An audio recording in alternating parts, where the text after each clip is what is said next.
La dénonciation de ce matin, c'est une affaire de Bernard Dobasson. Parfait. Ici, aujourd'hui, on dénonce une situation particulièrement complexe qui a choqué les internautes du côté de Douala très récemment. Alors, on a vu des officiers de l'armée se mettre à genoux devant un pasteur qui sortait d'un véhicule d'une institution républicaine, et tout cela sous les yeux du gouverneur de la région du littoral. Donc, parfait, ici, des policiers se mettent à genoux devant un pasteur et le peuple ne s'en émeut pas. Dans un état qui veut se construire à terme, je pense que cela pose problème et mérite d'être dénoncé.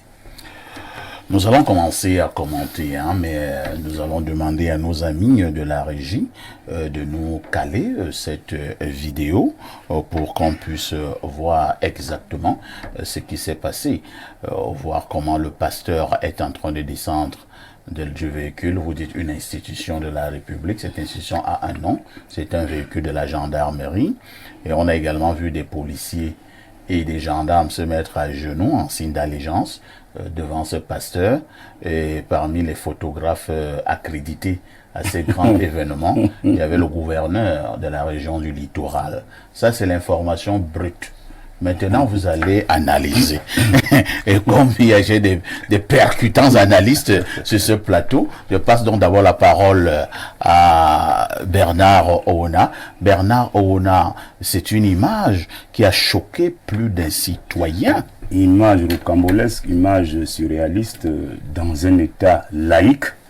Il faut bien le préciser, dans un État laïque, nous avons chacun le choix pour nos vies religieuses et spirituelles d'appartenir à quelques mouvements qui nous arrangent. Donc en réalité, lorsque j'ai regardé cette vidéo, ça m'a suscité beaucoup de questions. Ça m'a intrigué même déjà de voir monsieur le gouverneur de la région du littoral, le représentant du chef de l'État dans cette circonscription, jouer les paparazzis en filmant avec son téléphone.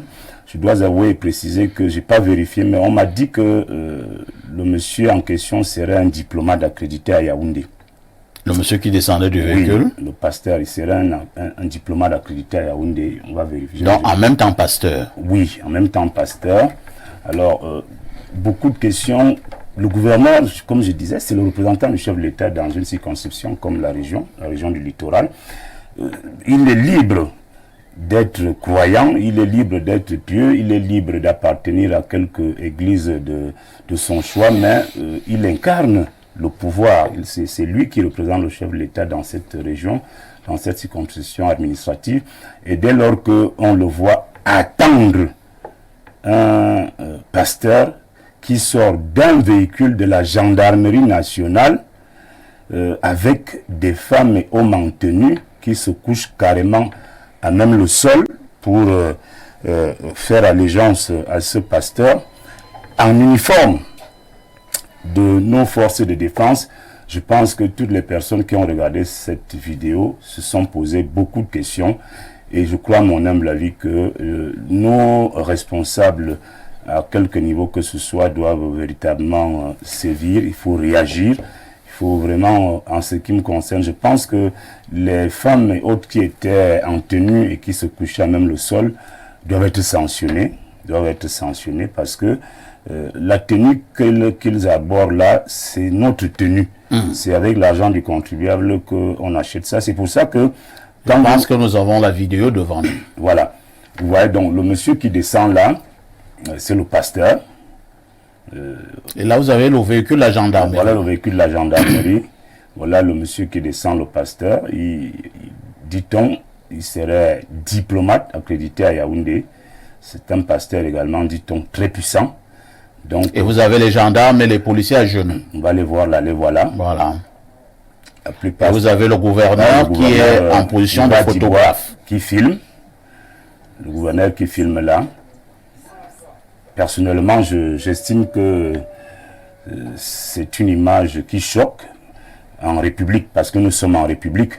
Et donc, si vous êtes nommé par le chef de l'État pour être gouverneur, si vous êtes gendarme ou policier, et que vous arborez les uniformes de nos forces de défense, vraiment, vous ne devriez pas faire ce genre, vous ne devriez pas poser ce genre d'acte jusqu'à vous coucher à même le sol pour vénérer un individu, quel qu'il soit. Moi, je pense qu'ils sont allés plus loin que ça. Moi, je dis d'abord que nous sommes dans un État laïque. Donc, dans un État laïque, chacun est libre de croire, c'est pas d'appartenir à telle ou telle église. Mais j'avoue que quand on a déjà certaines responsabilités, on ne devrait pas aller jusqu'à ce niveau. Merci Bernard Owona pour ce regard, pour cette analyse. On va passer la parole à notre consultant Pierre Blériot. Pierre Blériot, j'avoue que j'ai regardé l'image il y a pratiquement 1 ou 2 jours. Je me suis posé la question. J'ai voulu savoir qui était le monsieur qui descend de la voiture de la gendarmerie avec tous ses honneurs. Et maintenant, quelle était la symbolique de nos policiers et de nos gendarmes à genoux, à signe d'allégeance? Parce que je n'ai jamais vu des policiers et des gendarmes se mettre à genoux pour accueillir le chef de l'État, Paul Biya. Je n'ai jamais vu.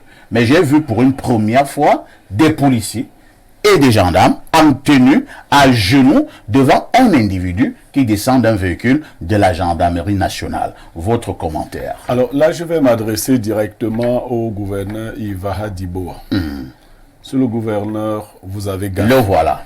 Vous avez gaffé plein tube. Donc, c'est à cause de vous que les policiers se sont mis à genoux devant le gourou de votre secte. C'est une secte? Je parle en français, il comprend très bien français. D'accord. C'est à cause de vous que des policiers se sont mis à genoux devant le gourou de votre secte. Mais les choses des sectes se passent la nuit. Les policiers, gendarmes et autres se mettent aussi souvent à genoux dans la nuit quand les grands maîtres des ordres arrivent. Mais ça se passe dans la nuit et on ne filme pas. Donc, vous avez voulu mélanger les choses de la nuit et les choses du jour. Vous auriez dû... Oui, c'est les choses de la nuit. Ce que vous devez remarquer parfait ici, c'est que le gouverneur lui-même fait allégeance en jouant les photographes. Mais dans la secte, effectivement, on n'est pas gouverneur. Il est un petit chrétien devant ce gourou. C'est clair. Donc, je ne lui dénie pas son obséquiosité. Disons un petit croyant. Oui, c'est un petit chrétien, un petit, je ne sais pas quoi, devant son gourou. Je ne lui dénie pas sa foi. Je ne lui dénie pas son obséquiosité vis-à-vis de son gourou. Mais je lui dis que ces choses qu'il vient de montrer là, ce sont les choses de la nuit. Les autres le font aussi, mais dans la nuit.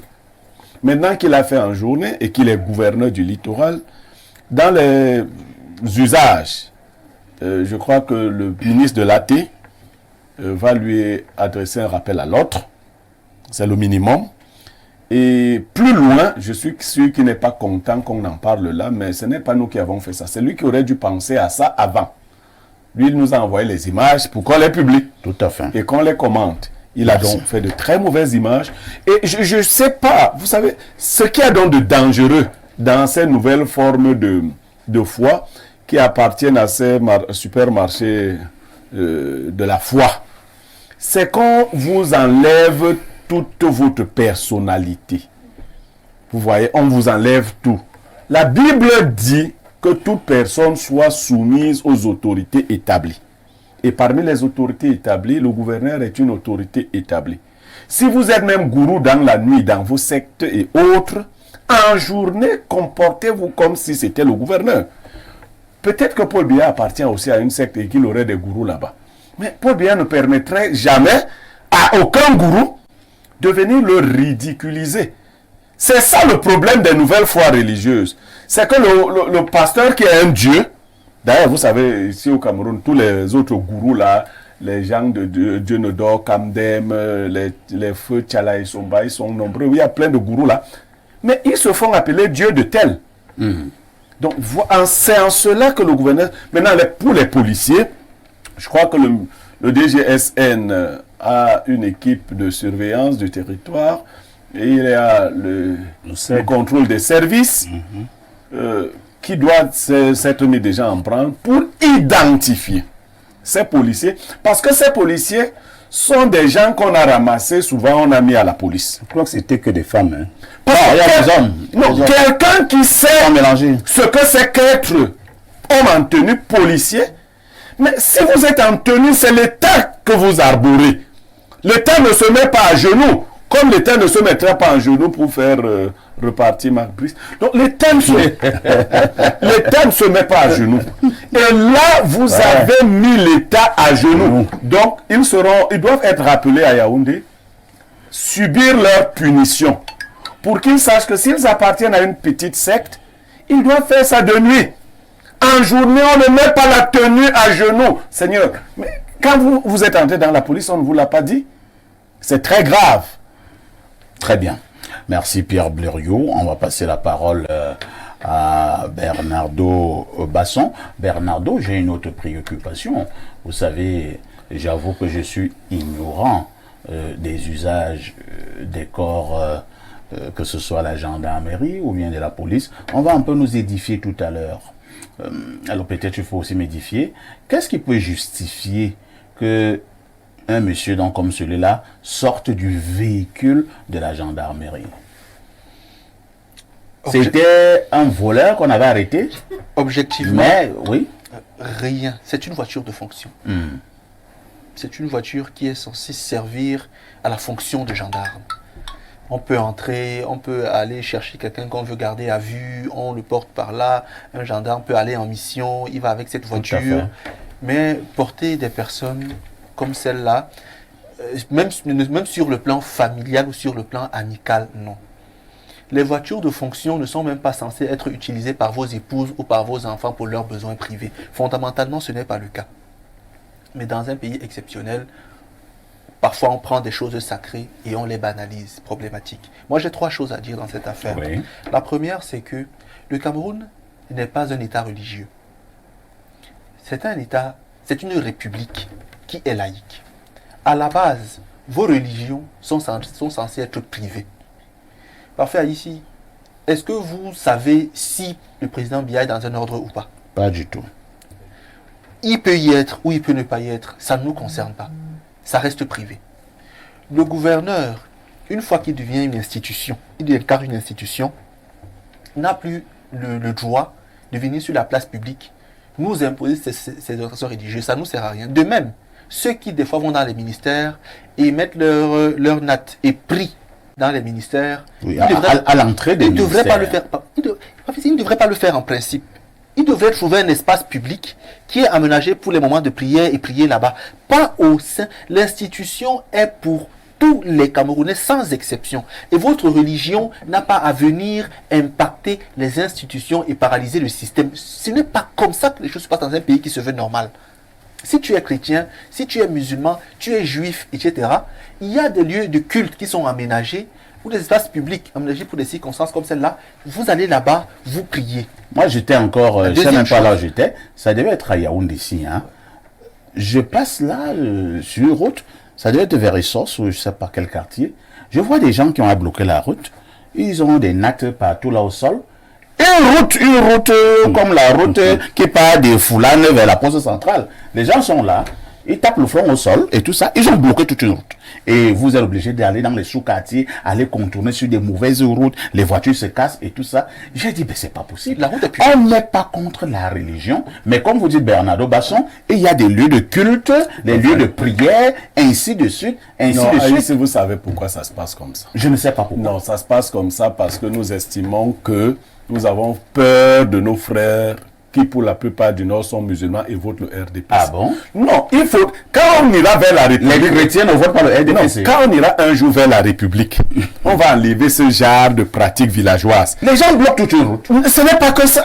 Attendez, les lieux de culte sont bien identifiés, il expliquait cela. Ce qui se passe souvent là, c'est une violation de la loi. Pour occuper l'espace public, il faut une autorisation spéciale. Sinon, c'est le trouble à l'ordre public. Mais quel sous-préfet oserait demander aux gendarmes d'aller débarquer les frères musulmans qui prient en plein. Mais là, les gendarmes, les pourraient pas seulement se mettre à genoux devant quelqu'un. Oui, bien sûr. L'occupation illégale de la voie publique constitue une infraction. Vous voyez. Deuxième chose parfaite ici, c'est que dans un pays qui veut se construire, on a à garder en l'esprit que l'institution, une fois qu'on l'a adhérée, on y a adhéré, puisqu'elle est censée incarner la volonté générale et populaire, se met au-dessus de tout.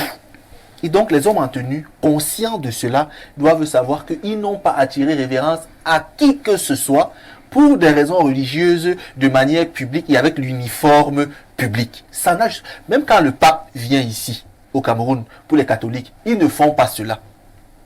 La troisième chose, et c'est ce qui est plus choquant parfois ici, c'est que je ne sais pas ce que ces églises de réveil donnent souvent aux gens.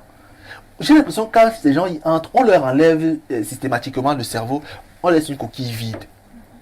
Des gens structurés, éduqués, même à l'aise financièrement, vont devenir de vieilles chaussettes devant certaines personnes qui se font appeler des pasteurs. Ça n'a juste pas de sens. Tout un gouverneur qui affaisse la République, qui la met à genoux, qui la fait coucher pour quelqu'un qu'on ne connaît pas et qui ne nous sert même pas à grand chose dans ces pays pour des raisons privées, ça n'a juste pas de sens. Votre vie privée reste en privé. Donnez au pasteur toute la révérence que vous voulez quand il vient chez vous ou dans votre église. Sur la place publique, vous ne le faites pas.